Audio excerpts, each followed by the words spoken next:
Fala pessoal, bem-vindo de volta ao meu canal. Meu nome é Lucas Montano e tu tá assistindo o canal Lucas Montano. Hoje eu vou responder algumas perguntas que vocês me mandaram lá no Instagram. Vocês mandaram várias, muito obrigado a todo mundo que participou. Eu quero começar esse vídeo também falando pra vocês aquela velha mensagem: hidrate-se, tá? Não sei se vocês acompanharam lá no Instagram, mas eu tive que ficar internado no hospital. Eu dei entrada na quinta-feira, recebi alta no último sábado, então uma das coisas que me ajudou muito foi me hidratar. Eu vou falar um pouco mais do que aconteceu, mas vamos direto para as perguntas. Primeira pergunta aqui, o Ferna, analista de negócios, volto a ser dev ou PO? Eis a questão. Cara, eu diria o seguinte, uma das piores coisas é aquele PO que quer opinar no código. Quer te estimar, dizer o quanto complexo é ou não uma tarefa tecnicamente. Então tu sente que tu tá um pouco aí pulando o muro pro lado do código ou não. Aí é uma decisão tua, cara. Olha pra dentro e vê se tu sente falta do código e aí decide. O Gus mandou aqui, ó, como fazer mais com menos? Cara, perguntinha genérica, meu. Como fazer mais com menos? Como assim? Como é que eu vou te responder isso? Na verdade, eu fiquei pensando, né? Como é que eu respondo isso? E sempre que a gente fala fazer mais com menos, a gente pensa em horas de trabalho, né? Como é que a gente consegue fazer alguém render mais? A gente sempre chega naquela questão de eficiência. Então tem esse lado, né? Como é que tu faz alguém render mais fornecendo ferramentas. Mas tem um outro lado que eu acho que a gente tem que falar, é como fazer mais com os mesmos recursos que a gente já tem. Não adicionar novas tecnologias, novas ferramentas para resolver problemas maiores, né? Como que tu consegue usar o que tu já tem para resolver os problemas novos que estão aparecendo? Muitas vezes isso, talvez, por exemplo, envolve melhorar a tua automatização, né? Automatização de processos, ter um CI/CD, ter um GitHub Actions. Então tudo isso pode te fazer mais com menos. É isso que eu diria, né? Otimização de memória, trazendo para o lado mais prático, né? Deixa eu dar alguns exemplos, por exemplo. Tu pode fazer mais com menos reunião. Então muitas vezes quando o projeto ele tá em andamento e a gente não tá conseguindo cumprir os prazos, a gente tende a tentar organizar a bagaça. A gente tende a marcar mais reuniões, a tentar resolver os problemas de uma forma mais organizada, digamos assim. E na verdade a gente precisa individualmente que as pessoas tenham foco, né? E muitas vezes mais reuniões tira o foco. Às vezes remover o escopo, dar uma tarefa e fazer com que aquela pessoa entregue a tarefa do início ao fim, né? Muita questão de foco aqui, de priorização. E isso faz com que a gente consiga entregar mais com menos, né? Com menos trabalho, digamos assim. Deixar de dividir o teu tempo em múltiplas tarefas para focar em uma e entregar ela do início ao fim também é outro exemplo bem prático, né? E aí se estende a processos, tu determinar dentro do teu time que um pull request que está pendente a aprovação para fazer merge, ele sempre tem prioridade frente a uma outra iniciativa que está recém-iniciando, né? Então por isso que é importante, antes de tu escrever mais código, é tu fazer um merge do código que está para aprovação. Aquele código sempre vai ser a prioridade. Então tem várias questõezinhas que tu pode pegar nessa filosofia aí de fazer mais com menos. Aqui, ó, o Brandão Lucas mandou uma pergunta que, cara, eu não sei se faz muito sentido, tá? Deixa eu ler ela de novo aqui pra ver se eu entendi. Sobre o boom da IA. Sinto que essa é a hora de buscar cargos de liderança. Por exemplo, Chapter Lead,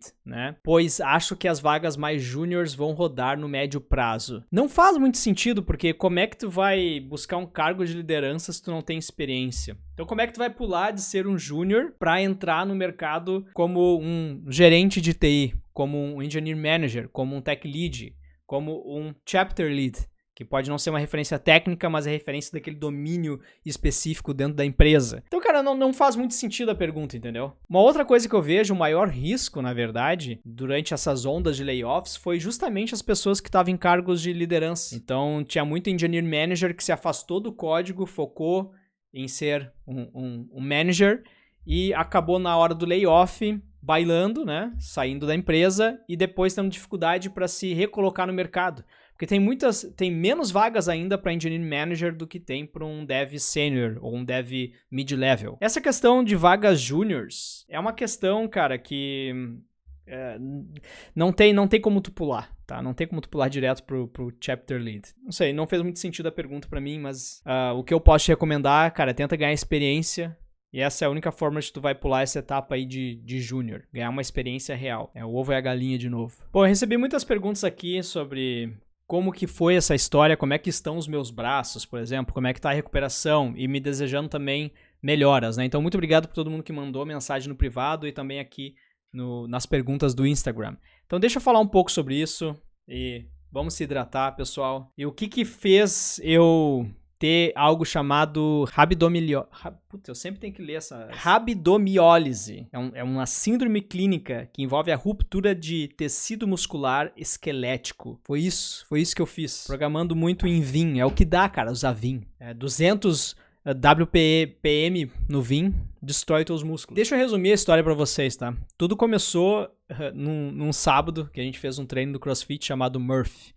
Que é basicamente tu corre 1 milha, depois tu faz 100 pull-ups, 200 push-ups, 300 squats e corre 1 milha de novo. Tu pode fazer isso dessa ordem que eu te falei, né? Se tu usar um colete com peso, tu tá fazendo RX, né? Ou tu pode também fazer o modo que eles chamam de SIND, que é tu quebrar essas repetições. Por exemplo, fazer 10 pull-ups, 20 push-ups e 30 squats, ao invés de fazer 100, 200, 300. Eu resolvi esse ano, primeira vez que eu resolvi fazer da forma tradicional, digamos, fazendo 100 pull-ups, 200 push-ups, e tu entendeu como que funciona a forma tradicional, né? Então, ano passado retrasado eu fiz da maneira que eu podia quebrar, e o meu tempo foi mais ou menos ali uns 58 minutos, e esse ano eu resolvi fazer pela primeira vez no modo tradicional. E eu acabei terminando com um time cap aí, nós tínhamos de 1h30, eu fiz em 70 minutos. Fiz sem o colete, mas fiz seguido. E, cara, o que eu posso te dizer, como é que foi o treino, né? Durante o treino eu tava exausto, né? Comecei a fazer o pull-up, fiz de 10 em 10, depois push-ups, fiz de 10 em 10, quebrei pra 5 em 5, 2 em 2, 1 em 1, e tava indo no meu limite, tá ligado? Eu tinha desbloqueado a fórmula, como é que eu tinha que desbloquear no cérebro lá. O Pablo Marçal vai me pedir uma palestra sobre isso, porque eu não sei como que eu fiz. Eu continuei fazendo o bagulho, tá? Eu queria terminar o negócio, mas o meu músculo basicamente tava ali se rompendo as suas fibras esqueléticas. E eu notei que no final do treino meus braços eles não estavam conseguindo, eu não tava estendendo muito eles. Normal, me alonguei, até postei uma foto no Twitter minha depois do treino, vocês vão ver na foto que meu braço tá um pouco dobrado, mas normal, tá ligado? Tipo, tu sente aquele dolorido de treino. A gente que faz CrossFit, ou tu que malha aí, que treina pesado, tu sabe que às vezes tu tá acostumado a sentir aquela dor de treino. Então pra mim era simplesmente uma dor de treino. Aí cheguei em casa, ok, no outro dia a gente tinha um churrasco até, tomei cerveja, tava normal, tá ligado? Só tinha dolorido. E na segunda-feira foi quando começou a piorar bastante. Então, em 2 dias ali comecei a piorar, meus braços começaram a perder mais ainda a mobilidade, comecei a sentir mais dor e a minha urina ficou escura, tá ligado? E aí que eu comecei a pensar em mandar uma mensagem pra nossa médica da família. No primeiro dia eu não mandei, passou mais um dia, fiquei analisando a situação, fiquei me hidratando bastante, mas a urina continuou escura, meus braços continuaram doendo e bem inchados. E eu falando com a Sara, a gente falou, cara, manda uma mensagem, porque não tinha como marcar, digamos assim, um appointment lá, não tinha agenda disponível aqui no postinho de saúde. Pra gente ir pro hospital, a gente tem que primeiro passar pela nossa médica da família, que é basicamente o postinho de saúde do nosso bairro. Eu consegui mandar uma mensagem, a gente tem um aplicativo, isso é bem legal aqui, na Holanda, né? Tu tem um aplicativo que conecta direto com a farmácia ou com a tua médica da família, e eu mandei uma mensagem ali, e expliquei pra ela, eu fiz um treino, tô com os braços doloridos e a minha urina tá escura. Aí, no mesmo dia, a médica retornou, olha, vem aqui amanhã, de manhã, e a gente faz aqui o exame de urina e tal, e te examina. Daí eu fui lá no outro dia, eu até postei no Instagram daí, eu indo lá e tudo mais. Bem massa, porque eles coletaram na hora ali, eu fiz a coleta da urina na hora, eles já tinham a máquina de analisar a urina ali mesmo no postinho, e aí saiu que tinha sangue e proteína na minha urina, né? Daí a médica, enfim, vou acelerar aqui um pouco. Ligou pro hospital, ela achou um caso parecido com o meu em 2018, mesma história, um cara fazendo crossfit, a urina ficou escura, sangue e proteína na urina e tudo mais. A médica também não sabia dessa condição, digamos assim, da rabidomiólise. Eu também não sabia. E foi uma surpresa pra nós, né? Tanto pra médico quanto pra nós. Mas ela ligou pro hospital que atendeu esse cara e eles falaram, não, manda ele aqui. Daí eu fui lá pro hospital pra fazer soro, né? Fazer soro na veia. Então a gente ia só lá de noite fazer o soro na veia. Isso era o que a gente pensava, né? Resumo da ópera. Eu cheguei lá, fiz outros exames de sangue. E o meu CK, que seria o nível de... Vou resumir, é um nível de proteína. É uma proteína que o teu músculo libera quando ele se rompe, né? Quando tu tem esse rompimento da estrutura esquelética muscular. Ele libera isso no teu sangue, o sangue tem que ser filtrado pelo rim, ou seja, se tu tem essa quantidade muito elevada, o teu rim pode vir a falência, é assim eu acho que se fala, né? A falência do rim. Acelerando um pouco, o nível que veio dessa proteína no meu sangue veio em 130 mil. Então todo mundo no hospital chegava pra mim e falava assim, cara, é o maior CK que a gente já viu aqui no hospital. Tava em 130 mil. Daí eu perguntei, tá, e quanto que é, tá ligado? Quanto que é o normal? Eles falaram, cara, o normal ali vai virar depende se é homem ou mulher, de 150, 300. Ali, vamos dizer, o 200 é a média normal. E eu olhei, cara, 200 e eu vi 130 mil. A gente tá falando, tipo assim, trocentas vezes mais do que o normal. E aí os médicos ficaram bem apavorados, né? E resumindo, eu tive que ficar no hospital 2 noites. 3 dias, 2 noites. Me liberaram pra casa, eu fui pra casa com o CK ali por volta de 67 mil. Então ainda muito acima, mas mostrando uma evolução positiva. Então me mandaram pra casa, tô tendo que descansar. Nada de escrever código nos próximos dias e tendo que me hidratar bastante. Tô tentando beber, 6 litros de água por dia. Eu vou fazer um exame de sangue de novo amanhã e aí a gente vai ver como que tá os meus níveis. É isso, tá? Então, assim, pessoal, vocês aí que fazem exercício físico de intensidade, tá? A dica, cara, assim, controla a cor da tua urina depois de um exercício físico. Fica o aprendizado pra mim. Né? Outra coisa que eu errei, eu fiz treino de bench press, então é basicamente peito, bíceps, tríceps, eu fiz antes de fazer o Murphy, que já é um treino muito pesado, então esse foi um outro erro. E o erro também, que felizmente eu corrigi em casa, foi ter me hidratado desde os primeiros sintomas, né? E assim o meu rim não foi prejudicado, tá? Então, hidrate-se. Próxima pergunta aqui. O Lucas perguntou como saber se tem o conhecimento necessário para ser sênior. Lucas, quando tu for contratado como sênior, né? Quando tu passar numa entrevista. Então aplica para várias entrevistas de sênior e vê se alguém vai te considerar sênior. Do contrário, se tu só tá buscando uma aprovação para ver se internamente tu já pode se considerar sênior, aí eu não sei o que te dizer, cara. Aí vai depender muito das tuas expectativas que tu tem sobre ti mesmo. Mas a forma mais efetiva de saber é uma empresa te contratando como sênior. O Felipe mandou uma pergunta aqui que eu consigo me relacionar bastante com ela, me enxergar. Ele falou tipo assim, esse ano completo 20 anos de experiência, fiz tudo ou quase o que tinha vontade na carreira, né? Contando aí projetos para 10 até 1 milhão de usuários simultâneos. Mas esgotei de codificar. O que você faria? Então eu já passei por isso, né? Eu já tive esse esgotamento, assim, essa vontade de codar. Passou, né? Uma das coisas que sempre me ajudou a continuar programando foi, primeiro, que é o que eu sou bom, no que eu sou bom em programar. Eu sempre codei, sempre programei, por isso que eu continuo fazendo. Mas teve vários momentos que eu me senti desmotivado a aprender uma nova linguagem de programação, me aprofundar em algo mais técnico. E aí o que eu sempre busquei fazer foi projetos paralelos, tá ligado? Então tenta criar uma startup tua paralela, tenta achar algo que te dê um motivo de estudar uma nova tecnologia ou talvez um novo negócio, tá ligado? Aprender profundamente sobre marketing, porque tu quer que essa tua startup dê certo. Ou começa a criar conteúdo e começa a aprender sobre como que o algoritmo do YouTube funciona, como que tu pode escrever melhor as coisas, como que tu pode dividir em atos o teu vídeo, como que tu pode falar melhor com a câmera, melhor a tua habilidade de comunicação. Então, tipo, tu sempre pode buscar projetos aí em paralelo para te dar uma motivação de estudo, seja diretamente na tecnologia ou talvez não, uma área ligada à tecnologia, como marketing. Hoje tudo é ligado à tecnologia, né? Enfim, é assim que eu sempre me mantive motivado, né? Então eu faço esse balanço, eu mantenho sempre o foco na tecnologia, mas vou balanceando com outros tópicos. O que você faria se estivesse na faculdade?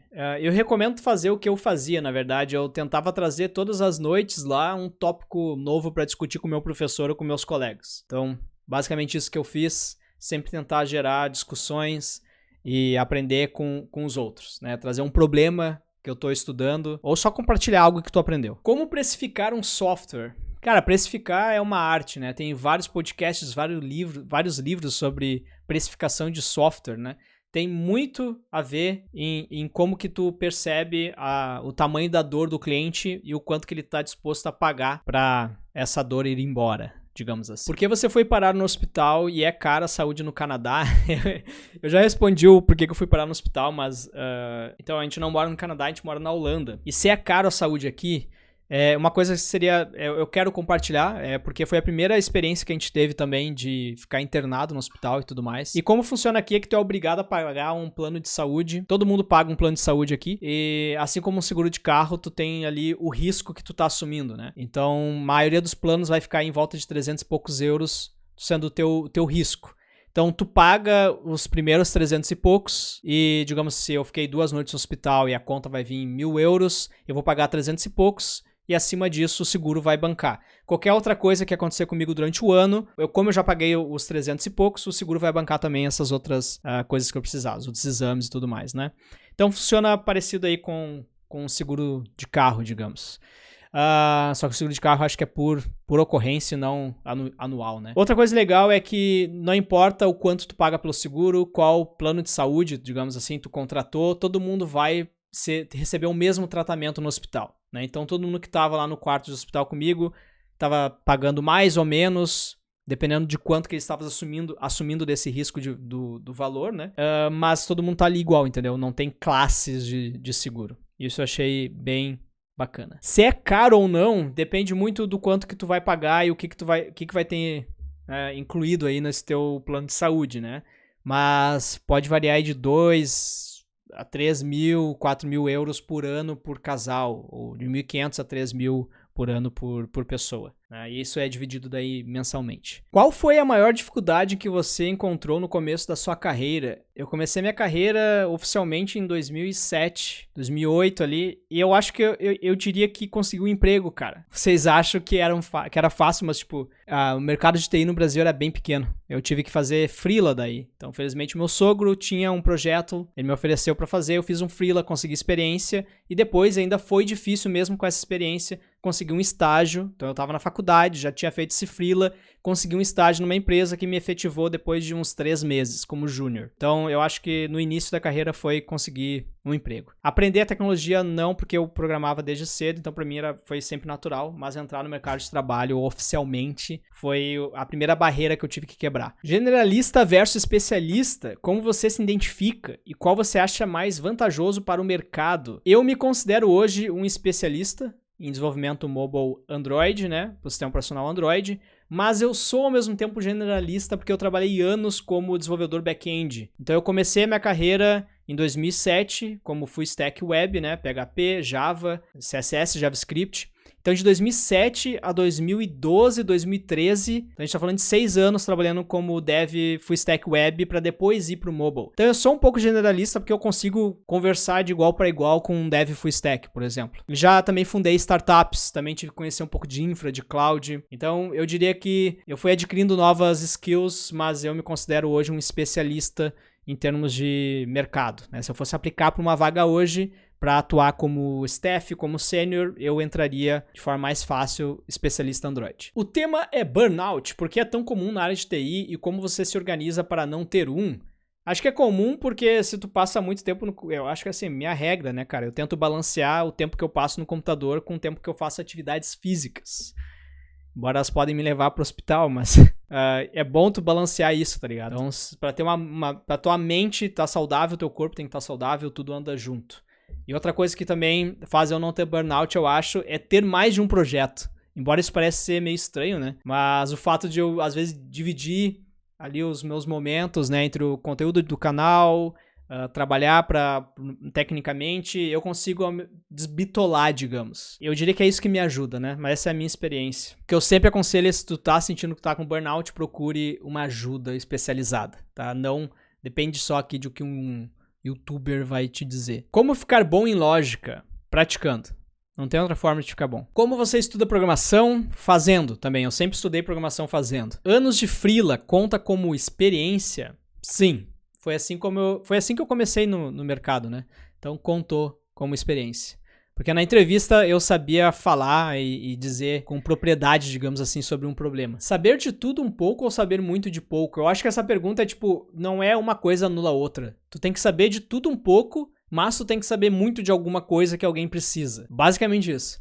Não tem tu só saber muito de uma única coisa e não ter ideia sobre o resto. Tu tem que ter os dois, cara. Tem que ter os dois. Agora, saber muito de múltiplas coisas, aí começa a ficar mais difícil. Qual o seu maior medo na área da computação? Meu maior medo é a gente centralizar ainda mais poder em poucas empresas. Acho que esse seria o meu maior medo. Poder aqui eu digo controle de processamento, uso da energia e tecnologia. Seria isso. Qual foi o seu projeto emprego que mais te desafiou tecnicamente? Com certeza a Disney tecnicamente me desafiou mais. E como pessoa foi a Planejei, a startup que eu cofundei em 2015. Qual a melhor forma de entrar no mercado de programação? É mostrar que tu sabe. Não é diploma, nem nada disso. É mostrar que tu sabe fazer. E também indicação, né? Vamos falar a verdade, indicação conta muito na nossa área. Quando foi que você viu que já estava bom no que faz? Eu acredito que foi quando eu comecei a resolver múltiplos problemas que no início eu achei que eu não conseguiria e no fim eu consegui. Então tu começa a levantar a tua confiança, digamos assim. Construir a tua confiança. Se tu sempre faz aquilo que tu sabe que tu consegue fazer, essa confiança acaba não vindo, né? Precisa uma hora remover as rodinhas da bicicleta aí e sair andando, tá ligado, cara? O que acha do mercado para Java hoje? Essa foi a primeira pergunta que me mandaram aqui no Instagram e vai ser a última para encerrar aqui o vídeo. Eu acho que essa pergunta deve ser parada de ser perguntada. Vocês têm que parar de perguntar isso, cara. Como é que tá o mercado de C#? O que tu acha do futuro do Java? Como é que é Python aí na Holanda? Tem muito mercado? Cara, esse tipo de perguntas você tem que parar de fazer, meu. Não importa, cara. Não importa, meu. É isso. Para de fazer essas perguntas. Estuda aí, resolve um problema, coloca o conhecimento em prática, né? E é isso, cara. Tu não pode se guiar pela linguagem. A linguagem é uma ferramenta. Tem que usar qualquer linguagem. Então essas perguntas me irritam. Não tô irritado, não. Hoje eu tô bem calmo, cara. Mas parem de fazer essas perguntas.